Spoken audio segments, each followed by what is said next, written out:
Before you do anything, spoiler warning. Disney Plus's Loki, episode 5, that dropped today. We all just watched it. Funny enough, because last week we said, like, we won't watch it. Yeah. We were like, we'll just talk about episode 4. It's time. But it's time. So we said, all right, screw it. We'll watch 5. So essentially, right now, we're looking to talk about episodes 4 and 5. Okay. Because we didn't talk about 4 last week. Did not. Ooh, I'm excited to be here then. So, that was fantastic. Episode 4 was great. This episode, very good. Yes. Nice little cliffhanger again. I actually really enjoyed this episode. What are you? He's crawling on the ground over here. There's like mad shadow. So much shadow. Okay. Oh. All right. Well. Yeah. Episode 4. Mm-hmm. The truth comes out. Well, sorta. The truth Dripped out. is figured out. Loki, Sylvie, they know what's going on. They know that TVA is a bunch of bullshit. They're taking people. Variants are becoming people that work for the TVA. Everyone's the same. Everyone's a variant. TVA was made up by garbage. Another spoiler warning of last week's episode. They're going, motherfucker. Shove the shit. They're animatronic. The timekeepers are animatronic. They're crap. They're garbage. They're not real. Ravonna going, didn't know that shit. She's going, prunes Loki. And then Loki goes in to, like, the rogue timeline where that, it was explained in this episode that if you're pruned, you can't like create your own timeline. Everything that happens there is basically like dead end. It's dead. Who cares? I think it's a timeline. The apocalypse has already happened. Yeah. So that everything's already dead. So you can't impact anything because the planet's already dead, or not the planet's dead, but like the timeline already, the ending event already happened. Yeah. Well, So yeah, I just, mean, like, that makes putting people sense. After that. That makes sense for pruning, especially like you had Eliath. Yep. This thing, it's obviously like, all right, if we're not gonna like kill you, we'll just prune you. We'll move you to a different place. We don't got to deal with you. Well, I don't think they can. They were saying that like the matter, your like time matter or some shit can't be destroyed. Also, and you have to be moved back to here. You just can't be moved to a place where time continues or some shit. Which is why they... Oh, I see. did anybody? I thought I heard something right after they decapitated the animatronic. I thought I heard one of the animatronics say like "See you soon." This is from last week's episode. Last week's episode, like right as they were about to power down, I don't remember. thought the one on the right said something, and I thought they said "See." I feel Like as he was like they were like laughing, and then he said something, and then they powered down. I feel like I do know what you're talking about, but Because I was like, was only watching past it, honestly. okay. But That's I feel fair. like I know what you're talking Because I'm like, I really want to like, I'm like wondering if the person like are those autonomous animatronics that are just like vibing and doing shit just in a program, or was like somebody controlling them and watching? I think it's both. Do you think somebody was like watching that event happen and was controlling them, or do you think that someone just left the robots there just to look good while they take care of their own stuff? Both. I feel like they left the robots there so they could take care of their own stuff, but they're watching. They know what's going on. Okay. Yeah. Okay. Right. In this week's episode, Ravonna talks about how, or not Ravonna. I'm sorry. Sylvie talks about how she thinks the end game is actually past Eliath. Right. Yeah. It's like the void at the end of time. Yeah. Yeah. Which I would assume is Kang. But yeah, I'm assuming Kang was watching the Timekeeper thing and made up the Timekeepers just so he could keep time, the power of time to himself. So okay, so then spoilers for anyone who doesn't know in the comics, Ramona is Kang's love interest. Ravonna. Thank you. So does that mean either she's already his love interest, or you think we're gonna see the birth of their love interest? Like, do you think we're gonna see them like meet and like start a relationship, and then Kang will grow over like Ant-Man 3 and other things, or is it gonna be like they already know each other, she's already in on it? I feel like it's gonna be that, but he like did some mind shit to her, like how they do with all the time variants. He So, like erased her. Yeah, like when Sylvie gets the other chick, and then she brings back her memories. Yeah. I feel like that's what's gonna happen to her. Okay. Oh my god, I know mind doing it. Because, I mean, even after this, even though she finds out everybody's, like, the time variants are fake and stuff, she's still fighting for the time variants. Right. You know what I mean? I also TF think... has some type of hold. Yeah, I also think it's completely valid that she would cling on to the one thing that she knows. That she'd be like, nope, don't care if it's all fake. I'm gonna make it real. It's gonna work. Like I could totally, plausibly see a good person just being like, nope, this is what I know, and I'm gonna cling to it no matter what. I don't know anything else. Yeah, like she her line where she was like, well, people need stability, and I'm gonna figure it out until something makes sense. And I was like, well, that's a very valid reason to do, like, to just like lock people up. I guess like I see where she's going with it. Yeah, you only know what you're taught, right? Yeah. To an extent. But yeah, no, I feel that. This episode, though, I just want to say, looked so much better than episode 3 with all the CGI that was going on. It looked so good. Like compared to when they were on Lamantis? Yeah. Yeah. Like, clearly everything on that episode is all computer.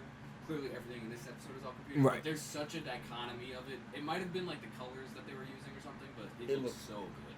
Yeah, I think the colors definitely have played a part to play in that for sure. Music was awesome this episode. Yeah. But bro, there are some fucking cheesy ass scenes. Dude, when they're in the Loki lair and like the mayor, like the Loki mayor guy comes in with all, and then the alligator Loki bites off his hand. That was so funny. Bro, that shit was so bad. It was so funny though. I forgot about that. But like it happened so fast. Well, because they knew it was gonna They be got cheesy. him like in the bunker, and then like the black Loki was like, "Yeah, we did this." Oh, they turned on the. He's like, "Oh shit, what the fuck?" But I do think. And then the alligator's like, "But it happened all in like 3 seconds." Fight breaks out, and then like our Loki, and then the kid Loki, and classic Loki. They make their escape, and they're like, "All right, we'll let them fight it out." So you brought up one of my issues with the Marvel television shows, and just Marvel past the Russo brothers after Endgame, because all of the action scenes, I don't think are done well. Like The that Loki wasn't fight done scene was well. not done They're well. not done It was well. very chaotic. Throughout this entire show, I also think, going back to Winter Soldier and Falcon, I don't think the action in that show is done very well or shot very well. The action in WandaVision isn't shot very well. I think they need to get back the choreographer that they were using for the films. You can't get the Russo brothers back because they're just not going to come back. Yeah. Nobody knows how to really shoot action like them. I think Shang-Chi is gonna, and the Legend of the Ten Rings is gonna set a new standard. I hope They're so. saying that they're shooting it like a kung fu. It's gonna be all about hand to hand, which they haven't really done before, and it's gonna be shot like a kung fu movie, not a Marvel. It's gonna have Marvel aspects, but they're saying they're gonna focus on hand to hand like you've never seen in Marvel before, because everybody has projectile based weapons. Yeah. Pretty much almost everybody. Yeah. So it's like I'm very excited to see that movie because that's a whole new thing. Like I can't wait to see some good fighting. Yeah. Just like down dirty fighting. Yeah. That's the biggest issue that I've noticed since we've moved on to Phase 4 and leaving the Russo brothers and stuff. Yeah. But still great. We're also losing the grounded aspect that brought those fights. Great scene. Also true. Like it's but hard even to... then, I feel like the fighting in Endgame isn't grounded at all. But it's done well because the Russo brothers know how to shoot action. They've been shooting action since like Community. Yeah, I feel like no matter how great the choreography would be, Wanda and Agatha floating through the air throwing runes at each other was gonna look a little goofy to me.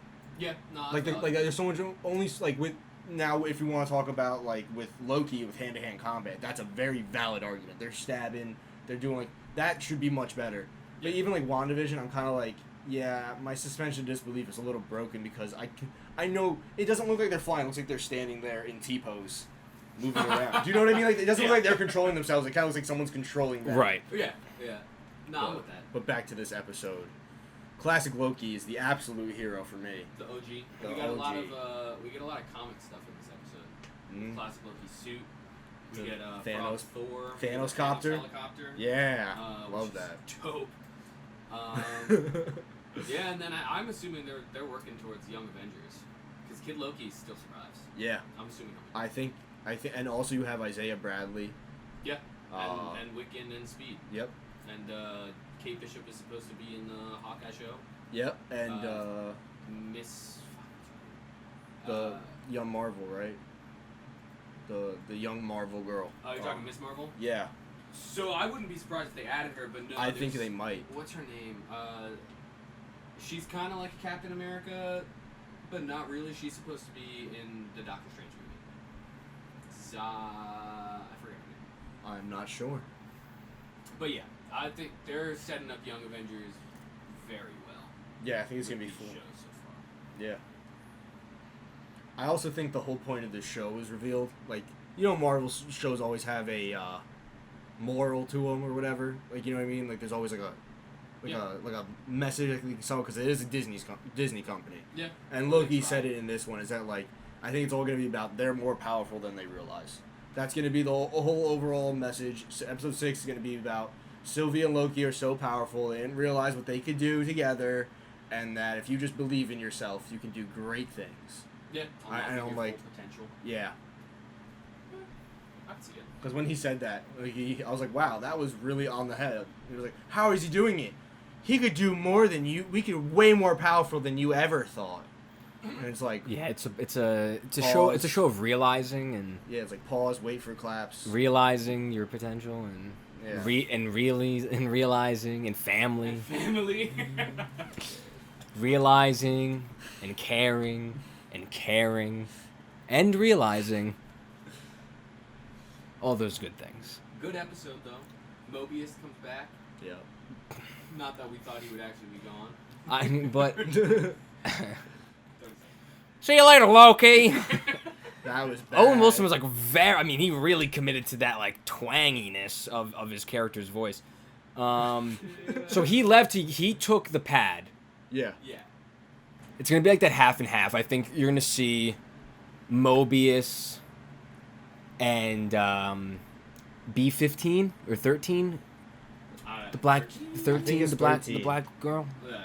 I think he's gonna get her. They're gonna work together at the TVA to kind of get shit going. Okay. Loki, Sylvie, they're gonna be at the Void, doing their thing. It's gonna be like split. I think there's gonna be a lot of like episode of like back and forth of like, oh, like let's see what they're doing now. A plot, B plot. Yeah, exactly. Oh, see, I thought they were gonna split directly in half. I thought like the first half was gonna be Owen Wilson burning the TVA. Then they were gonna jump back to the point where they split up, and then follow Loki and Sylvie into the thing. Everything within the No, plot, not like- I'm everything not- within with these two plots are gonna sync. Yeah. So like one, it's Yeah, gonna have to but- happen Yeah. simultaneously. I agree with what you guys said. Structurally though, I don't think it'll happen like that. No. Yeah, they're gonna cut back and forth. But I think once we get to the big Loki Sylvie part, I don't think they're gonna cut away from that. I think that's gonna be the end part. 1000%. Like I think like once they get into that castle and whoever's in there and they meet them, I don't think we see Owen Wilson again until like the very end after it's resolved. I agree with you. I don't think we cut away. I think like that's gonna be the big chunk of the second half. Yeah. Maybe like not half the episode, but like the last 25 minutes. yeah, whatever it is. It's like I think Owen Wilson's story will be wrapped up before then. Like whether the TVA burns down, whatever, that's gonna be wrapped up. Then they're gonna whether it's in real time or not, like they're gonna show us what's going on with Loki and Sylvie. Because I'm gonna be honest, like I don't. If they burn the TVA down, great. I want to know what the fuck's going on. Yeah. Like you better not cut away from what's going on there to show me Owen Wilson being like, "Ha, I pruned you." Like I don't. That's great. Show me that in the end credit scene. Like I'm sure they're gonna win. I'm sure just like the other two, there's gonna be 2 end credit scenes Yeah. for this show. I don't think it'll be the end of the time variant. I would assume they'll destroy the time variants. I don't think it'll be the end of Ravonna and everything. No, yeah. I feel like this is a show now that just like WandaVision goes into Doctor Strange too. Yes. Yeah. I think it has to. There's Or Ant-Man. Right. It's supposed to be in Ant-Man. Right. Yeah. I mean, it was just in my head. I'm thinking like a true Ant-Man, Quantum Realm, Yeah. time jumping, things like that. Because I feel like the next few projects, it's all based off of different timelines, like we said, multiverse, all those things. Yeah. To like where Spider-Man. are we I going? think- Now, my personal belief is we might see Kane a little bit, Kane the Conqueror in episode 6, but I think Doctor Strange 2 and them messing, like, Doctor Strange getting involved with the multiverse is going to alert Kane that, like, this timeline is now getting involved. And now that's why he comes in Ant-Man 3. See, I think he was already triggered when they time traveled. In Endgame, exactly. I think, and that's why I think the TVA is like super hardcore right now. Yeah. Because he's like, okay, I can't let these people think that they can control time. Oh, Then they're so comfortable. you think Kane's behind everything with the TVA? Without. Oh, okay. There's a city that Kang has that is in the quantum realm that he just rules over. Okay. And I think that's where the TVA is, and you can see it in the second Ant-Man as he's flying through the quantum realm. There's like a little city in the back. Oh shit. Yeah, so I think they're there. Oh. And everything, all of these different timelines and shit are all happening inside the quantum